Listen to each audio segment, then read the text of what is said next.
오늘 우리가 함께 나눌 요한복음 12장 1절부터 9절까지 말씀에는요, 그 시간과 장소가 구체적으로 기록되어 있습니다.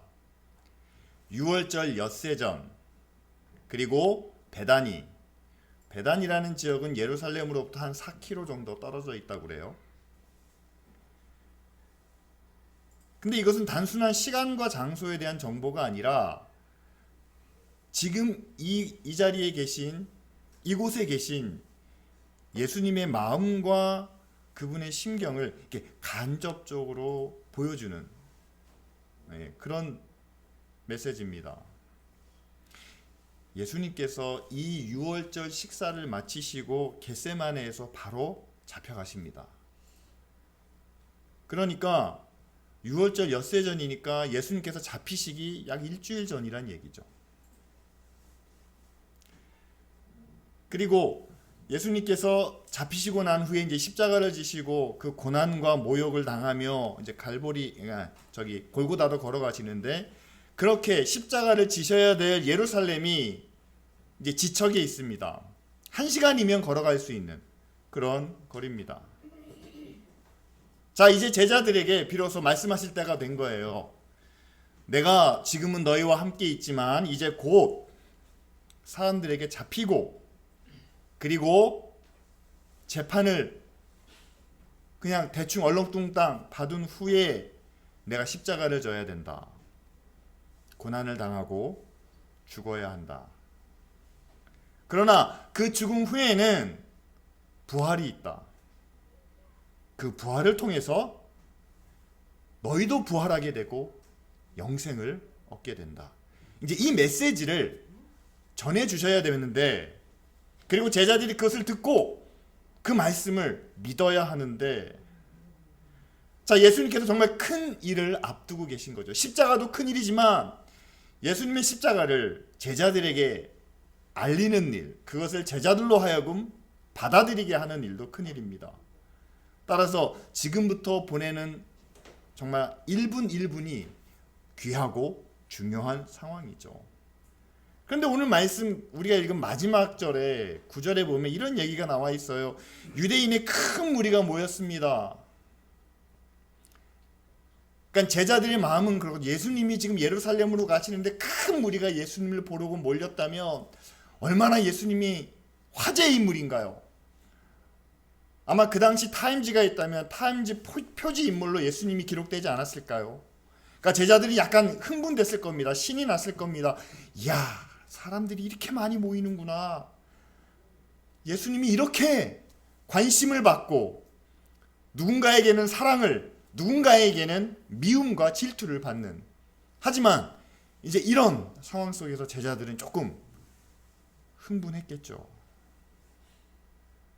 그런데 그 뒤에 보니까 사람들이 모인 이유가 두 가지로 나뉩니다. 예수님을 보러 온 사람도 있었겠지만, 그러나 죽었다 살아난 나사로를 보러 온 사람들도 많았다는 거죠. 소문은 금방 퍼집니다. 나사로가 죽었다가 살아났대. 그러니까 사람들의 관심을 끌기에 너무 좋죠. 기적의 사람 나사로 어떻게 생겼나 한번 보자. 아니, 살아났는데 몸은 멀쩡하대. 불구가 된 건 아니고, 지능이 떨어지는 건 아니고, 문제가 있는 건 아니고, 무리 앞에 앉아있는 나사로를 보면서 사람들이 다 쳐다보겠죠. 멀쩡한가? 제정신인가? 그런데 그 마음속에는 또 무엇이 있었을까요? 죽은 사람이 살아나는 능력이 자기에게도 주어지기를 바라는 그런 마음이 아니었겠습니까? 여러분, 예전에 기도원에 가보면은요, 항상 그 옆에 이런 문구들이 써 있습니다. 치유의 역사, 성령의 능력. 그 기도원에서 기도했더니 병이 나았고, 기도했더니 응답되고, 기도했더니 뭔가 이루어졌다라는 것을 항상 기록해 놓습니다. 그 이유는요, 그런 똑같은 어려움, 똑같은 문제, 그런 똑같은 기도 제목이 있는 사람들로 하여금 모이라 라는 그런 광고, 홍보를 위해서죠. 그러니까 사람들이 죽었다 살아난 나사로를 많이 그를 보기 위해서 많이 모인 이유는 그들에게도 꼭 죽어서 살아나는 것만은 아니지만 그 능력을 통해서 자신들에게도 뭔가 이루어지기를 바라는 그 능력으로 자신들의 아픔과 슬픔이나 또한 고통이 해결되기 바라는, 여러분 사람은 다 똑같습니다. 그런 마음으로 아마 모였을 거라는 짐작을 우리는 쉽게 할 수 있습니다. 근데 여러분, 이 시간 예수님의 마음을 우리가 함께 생각해 보기를 바랍니다. 앞에서도 말씀드렸어요. 십자가를 이제 일주일, 6월절 엿새 전입니다. 예루살렘도 멀지 않습니다. 그곳을 향해서 바라볼 때마다 빌라도 법정에서 당하셔야 될 그런 모욕과 가시 면류관을 쓰셔야 되는 그 고통과 그 모든 것들이 생생하게 아마 생각나시지 않았을까요? 여러분, 예수님께서 나사로를 살리실 때 나사로가 병들었다는 얘기를 듣고 이틀이나 지체하신 것을 우리가 지난 시간에 함께 나눴습니다. 그러니까 예수님은 일부러 나사로를 죽은 자 가운데서 살리시길 원하셨던 거예요.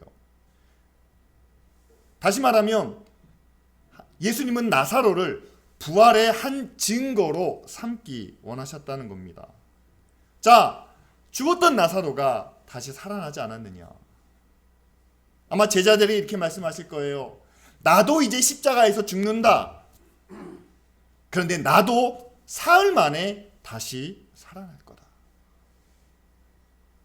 그리고 나를 믿는 자는 너희가 죽어도 나사로가 다시 살아난 것처럼, 그리고 내가 사흘 만에 부활할 것처럼 너희도 다시 살아날 거다. 여러분, 이 말씀을 주시기 위해서 나사로를 다시 살리셨다는 거예요. 그럼 예수님은 나사로를 통해서 무슨 말씀을 하고 싶으신 겁니까? 너희도 나를 믿으면 부활을 얻는다. 너희도 나를 믿으면 영원한 생명을 얻는다. 이것을 말씀하시기 위해서 나사로를 살리셨고 지금 옆에 앉혀 두신 건데, 사람들이 지금 굉장한 관심을 가지고 나사로를 바라보는데 그 바라보는 관심이 과연 죽어도 다시 살고 살아서 믿으면 영원히 죽지 않는다는 이 메시지를 받을 만한 마음의 준비가 되어 있느냐? 아니라는 거죠. 그들은 능력으로 바라봤습니다. 그들은 대단한 은혜나 축복으로 바라봤습니다. 죽었다 살아나는 것은 기대하지 않습니다. 단지 이 땅에서 고통 없이, 아픔 없이 그렇게 살 수 있는 뭔가를 해주기를 구하고 있을지 모른다는 사실이죠. 여러분, 우리가 다 알고 보니까 너무 안타깝잖아요. 예수님은 그들에게 영원한 생명을 주시려고 하는데 이 사람들은 뭔가 딴 생각을 가지고 나사로를 바라보고 있는 모습이 우리가 볼 때는 굉장히 안타깝지만, 여러분, 우리도 그렇게 주님을 바라볼 때가 많다는 사실입니다. 성경 말씀이 너무 깁니다. 너무 많은 내용을 담고 있습니다. 다양한 메시지를 우리에게 증거하고 있습니다. 그러나 성경 말씀의 핵심은 그거예요. 하나님이 우리를 만드셨고 그리고 하나님이 우리를 구원하신다라는 사실입니다. 이거 두 가지예요. 창세기 1장과 2장에 나오는 내용이 하나님이 우리를 만드셨다는 사실입니다. 변하질 않아요. 그런데 하나님이 만드신 우리가 하나님을 떠났다는 거죠. 죄로 인해서 하나님과 분리될 수밖에 없었다는 겁니다. 그런데 죄로 인해서 분리된 우리를 다시 구원해 주시고 다시 회복시켜 주시는 메시지가 그 이후에 성경에 반복돼서 나타납니다. 결국 하나님이 우리를 어떻게 구원해 주시는지 그 구원의 역사를 기록해 놓은 것이 성경의 스토리인데, 우리는 그 안에서 하나님의 구원을 하나님이 우리의 육신만을 구원해 주십니까? 아니죠. 우리의 영혼을 구원해 주십니다. 하나님이 나 한 사람만 구원해 주십니까? 우리 가족만 구원해 주십니까? 아닙니다. 하나님은 모든 인류를, 이 세상을 구원하기 원하십니다. 하나님의 구원을 우리가 봐야 하는데, 여러분, 그 하나님의 구원 중에서 우리가 보고 싶은 것은 뭐냐면요, 하나님께서 하나님의 능력으로 구원해 주신 것만 보는 거예요. 이스라엘 백성들을 하나님의 능력으로 어떻게 구원해 주셨는지, 예수님께서 제자들과 함께 하면서 어떤 능력과 어떤 축복을 약속해 주셨는지, 사도 바울과 함께 복음을 전하지 않습니까? 많은 사람들이. 그런데 바울이 세운 교회가 어떤 은혜와 능력을 받았는지 우리가 원하는 것만 확대해서 지켜봅니다. 그런데 하나님이 하신 일이 맞잖아요. 하나님이 은혜를 베푸시는 게, 하나님의 능력을 나타내시는 게 맞잖아요. 그런데 성경 전체는 뭘 말합니까? 하나님은 우리 모두를 구원해 주시기 원한다는 사실. 여러분, 그 사실에서 떠나면, 여러분, 수많은 사람들이 모여 있는데 예수님도 보고 나사로도 봅니다.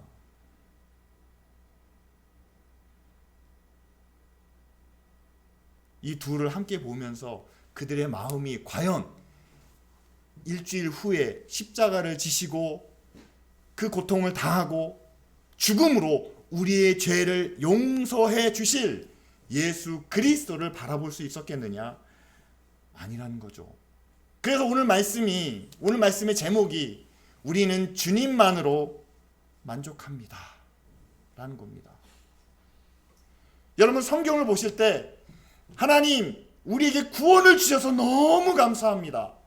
우리에게 영생을 주셔서 감사합니다. 우리를 천국으로 인도해 주셔서 감사합니다.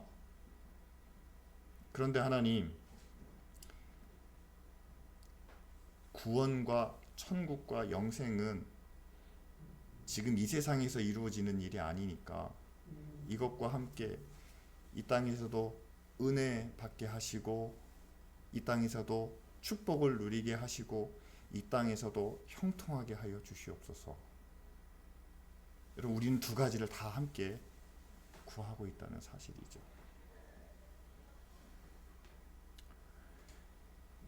여러분, 하나님의 구원과 은혜와 영생을 구하는 것, 이거는 우리가 구하기 전에 하나님께서 우리에게 주시는 거기 때문에 이것을 위해서 우리가 날마다 기도해야 되느냐? 그러지 않아도 되는 거 아닙니까? 그 대신 우리는 날마다 살면서 필요한 것들 아닙니까? 오늘 하루를 살기 위해서, 올 한 해를 우리가 살아가기 위해서, 세상에서 우리가 남들보다 뒤처지지 않기 위해서 우리는 날마다 구해야 하는 것들이 있지 않습니까? 그런데 여러분, 우리가 하나님께 구해야 되는 간구와 기도 가운데도요, 여러분, 우선순위가 있다는 걸 아시죠? 예.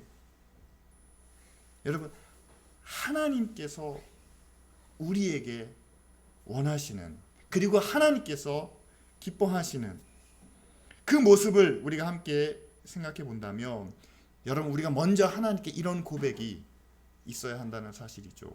예, 주님만으로 만족합니다. 주님이 주신 은혜로, 예, 주님이 주시는 그 생명의 약속으로, 천국의 약속으로 우리는 만족합니다. 왜 그렇습니까? 여러분, 우리에게 천국을 주신 분이, 우리에게 자기 아들을 통해서 우리를 구원해 주신 분이, 여러분, 그 구원과 함께 우리에게 있어야 될 것들을 주시지 않겠습니까? 라는 것이 로마서 8장에 나오는 바울의 논리예요. 저도 그 말씀을 드리고 싶습니다. 우리가 하나님께 받은 것 가운데 가장 큰 게 뭡니까? 라고 한다면요, 예, 저는 주저없이 말할 수 있어요. 생명이 가장 크죠. 내가 살아야 가족도 있고 믿음도 있고 뭐 세상도 있고 친구도 있는 거지, 내게 생명이 없으면 아무 의미가 없지 않습니까? 하나님이 내게 생명을 주신 게 가장 큰 은혜입니다. 아멘. 여러분 다 동의하실 거예요. 그런데 내게 생명을 주신 것도 하나님이시지만 그러나 내가 한순간에 잃어버렸던 생명을 다시 되찾게 하시고 그리고 이 땅에서의 생명뿐만 아니라 영원한 생명을 약속해 주셨다는 거죠. 그러면 여러분 이것은 우리가 누구하고도 바꿀 수 없는 어느 것과도 우리가 타협할 수 없는 가장 귀한 은혜고 가장 큰 축복입니다. 그럼 이걸 위해서는요 우리가 뭐든지 할 수 있어야 돼요. 어느 것과도 이거는 바꿀 수 없습니다. 우리가 처음 하나님을 알게 되고 또 구원의 은혜를 경험하게 된 다음에는요 하나님이 전지전능하시고 하나님께서 은혜와 사랑이 풍성하시기 때문에 우리는 하나님께 뭐든지 구할 수 있다라고 배웁니다. 그러면요 사람들이 이것저것 다 원하는 대로 구해요. 마음에 드는 것들을 하나님께 요구합니다. 그런데 그 하나님을 우리가 알아가면 알아갈수록 그리고 하나님과 함께 지내는 그런 경험이 깊어지면 깊어질수록 그때부터 우리는 생각하기 시작합니다. 내가 하나님께 받을 수 있는 가장 큰 은혜가 뭔지 그리고 하나님께서 우리에게 주시는 가장 확실한 축복이 무엇인지. 여러분 하나님께서 우리와 가까워지면 가까워질수록 또 하나님의 사랑이 우리에게 크게 임하면 임할수록 여러분 하나님 안에서 우리가 영원히 산다는 사실을 더 분명하게 또한 더 확실하게 깨달을 수 있다는 사실입니다. 그리고 그 영원한 생명을 위해서 지금 우리가 뭘 어떻게 준비를 해야 될까? 그것이 그냥 먼 미래가 아니라 정말 오늘부터 하루하루 준비해야 될 일로 우리에게 다가온다는 사실이죠. 오늘 마리아가 등장을 합니다. 그 마리아가 예수님께 큰 칭찬을 받습니다.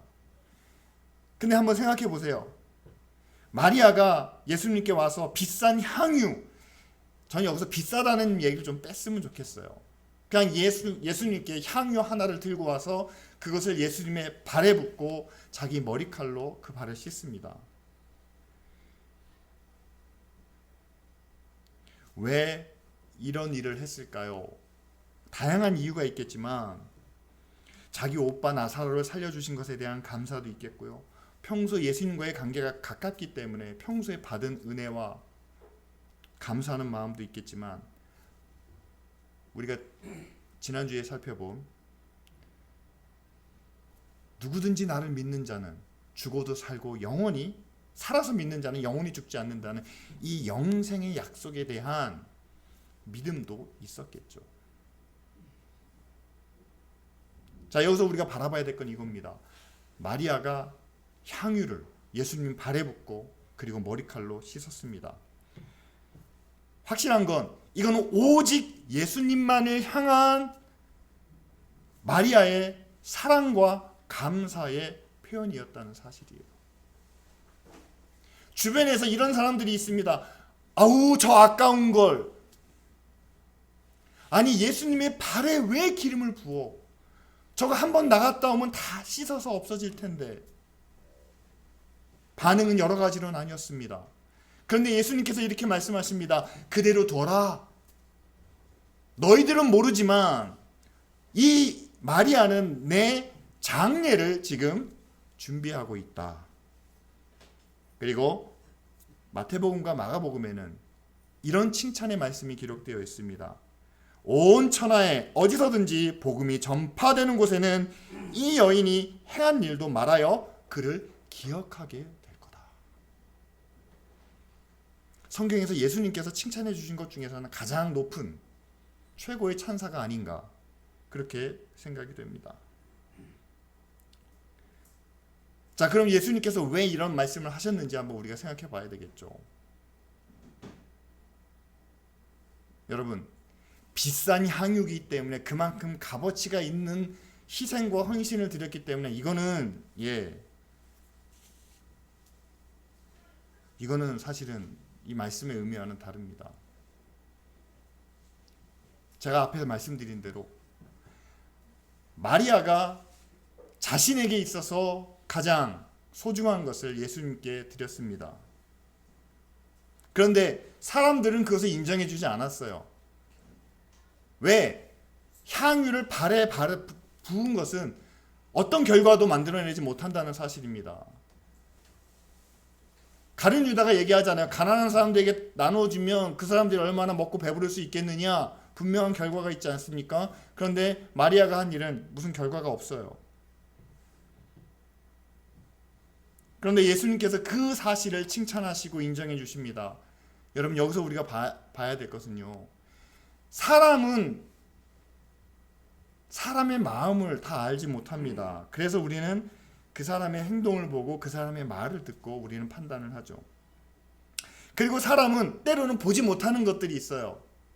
우리는 과정을 중요하다고 생각하지만 사실은 과정을 처음부터 끝까지 다 볼 수는 없습니다. 그렇기 때문에 우리는 결과를 보고 그것을 평가하고 판단합니다. 근데 하나님께서는 그렇지 않다는 사실이에요. 하나님은 우리가 못 보는 우리의 마음을 다 보십니다. 하나님은 우리가 그냥 스쳐 지나가는 모든 과정을 다 기억하고 계십니다. 그러니까 우리가 하나님 앞에서는 복잡하게 생각할 필요가 없다고 저는 믿습니다. 뭐냐면요, 하나님 앞에서 우리가 뭔가를 드려야 되는데 드리지 못하는 상황이잖아요. 그럼 우리가 항상 마음으로 그렇게 얘기하죠. 하나님, 제 마음 아시죠? 저는 마음은 원하는데 지금 그렇게 못합니다. 근데 하나님께는 그런 말이 필요가 없어요. 이미 우리의 마음을 아신다는 거죠. 상황이 그렇지 못해서 못 드리는 마음도 아시고, 상황이 그렇지 못하지만 그래도 드리는 마음도 아십니다.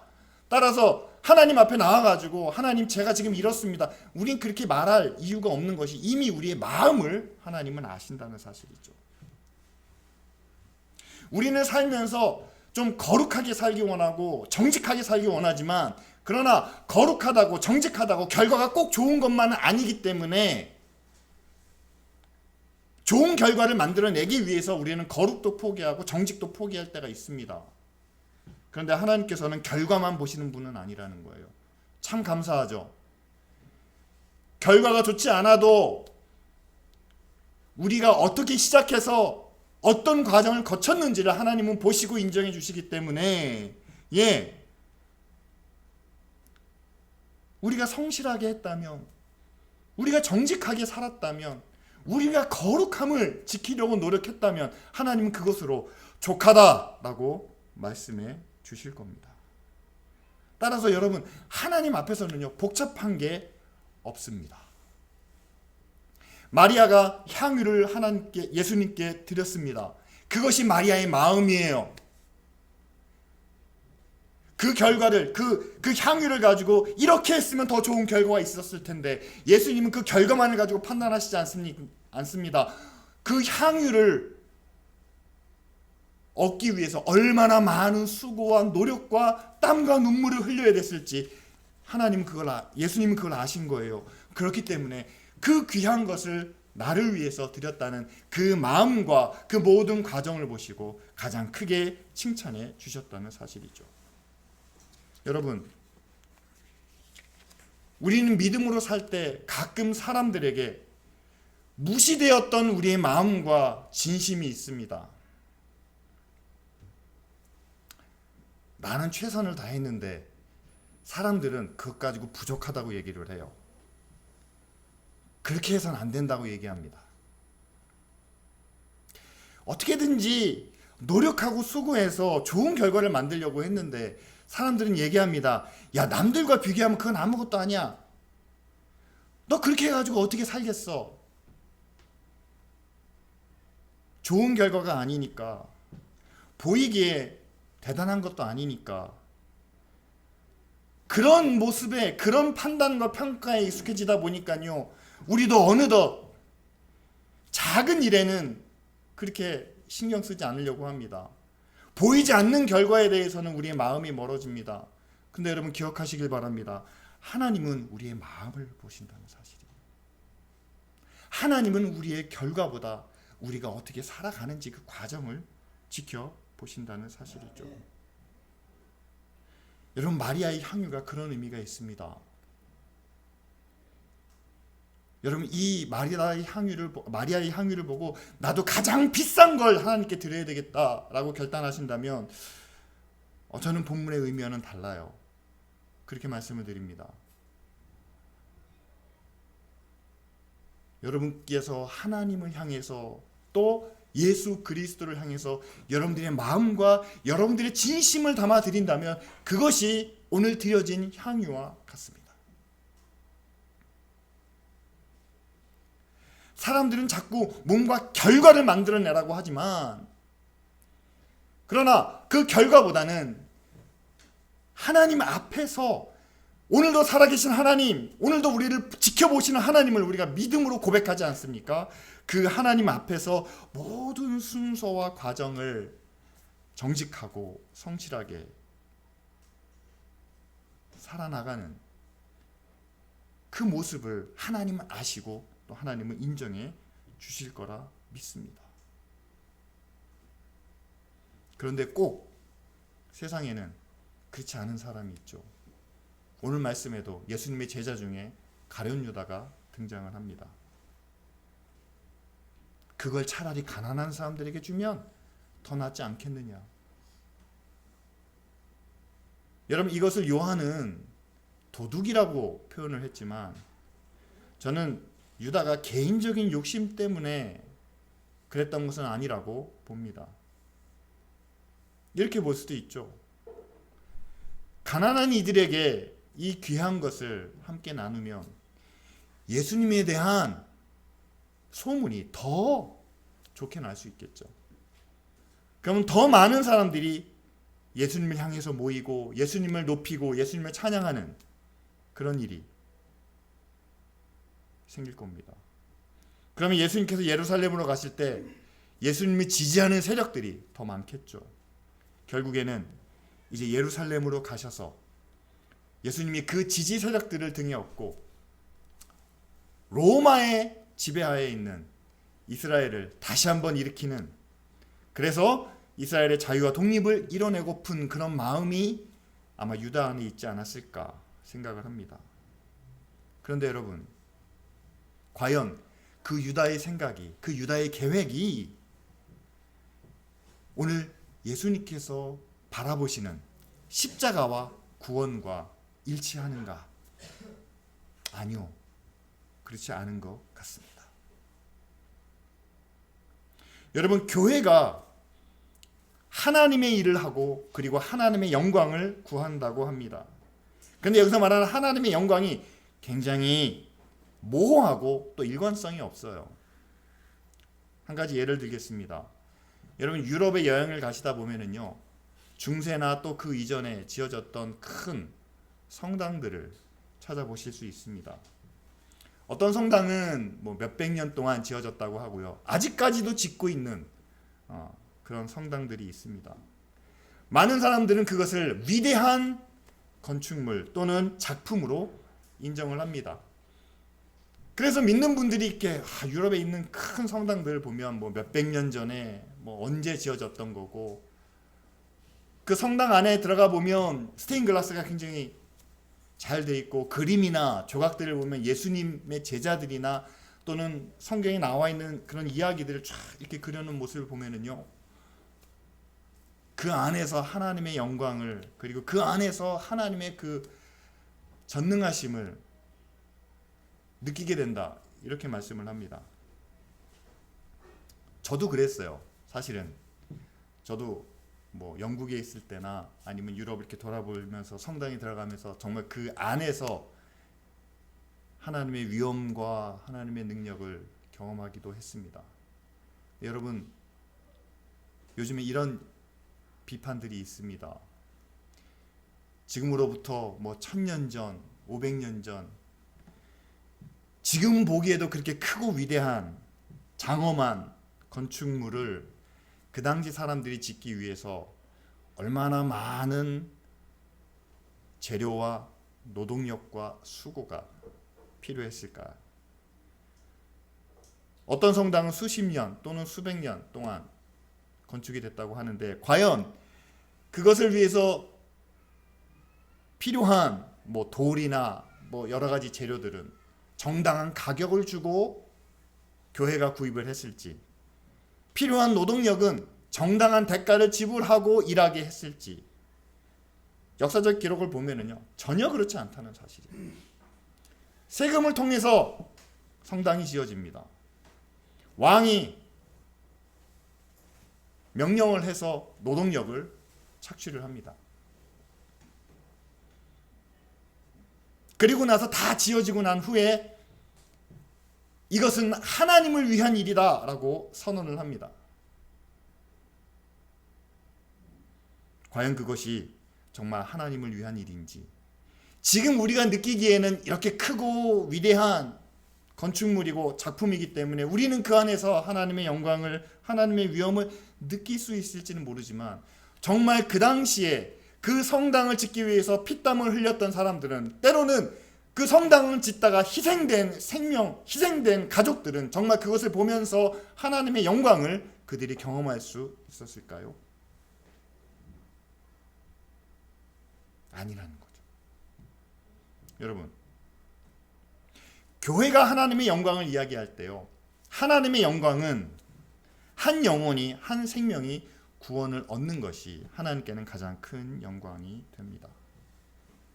그렇다면 지금의 교회도 역시 마찬가지예요. 우리가 여러 가지 방법을, 우리가 여러 가지 일들을 통해서 하나님의 영광을 구할 수 있습니다. 그러나 교회가 구해야 될 하나님의 영광은 한 영혼 또는 한 가정을 우리가 하나님의 사랑과 또 섬김으로 복음을 전하고 예수 그리스도를 믿게 함으로 하나님의 자녀가 되게 한 후에 그를 또한 말씀과 기도로 잘 양육하고, 또한 믿음 안에서 성장하고, 또한 나중에는 어떻게 되는 겁니까? 예수 그리스도와 닮아가는 그런 성숙한 하나님의 자녀로 그 구원의 과정을 이끌어가는 것이 교회에게 주신 사명이고, 또한 교회가 이루어야 될 하나님의 영광이라는 거죠.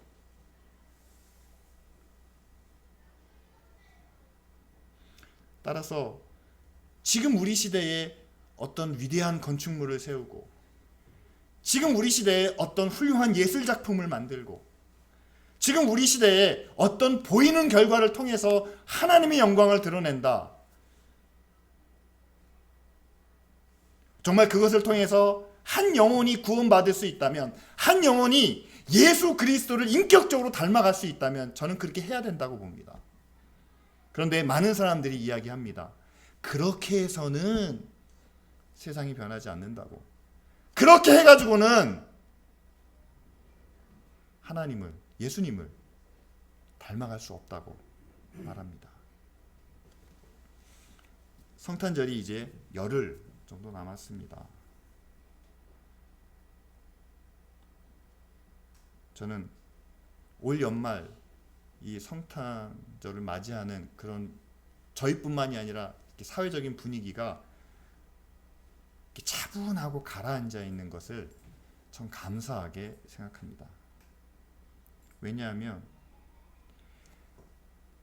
예수님께서 이 땅에 오신 이유를 우리가 다시 한번 생각해 봐야 합니다.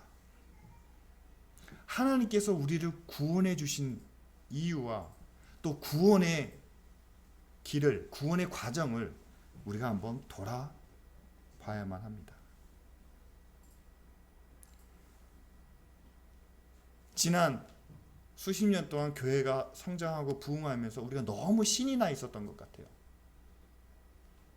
사람들이 많이 몰리니까 제자들이 막 신나했던 것처럼 한국 교회가 너무 흥분하고 신이 나 있지는 않았는지 돌아봅니다. 그런데 예수님은 지금 십자가를 앞에 두고 계세요. 이제 진짜 하나님의 사랑을, 하나님의 능력을 나타내야 될 그런 때가 가까워 오는 것을 지금 보고 계십니다. 저는 여러분들과 함께 정말 우리 앞에도 이제는 교회가 진짜 하나님의 구원을, 한 영혼을 살리기 위해서 우리가 사랑과 섬김과 때로는 우리의 희생과 고통까지 참고 이겨내야 되는 그런 참 구원의 때가 가까워오고 있진 않은가 저는 돌아보게 됩니다. 말씀대로 여러분 건물 보고 이제 사람이 변화되지는 않습니다. 모일 수는 있다는 거예요. 능력을 보고 사람들이 모이기는 합니다. 함께 모입니다. 그런데 그 모인 사람들이 예수 그리스도를 닮아 변화되는가? 아니요.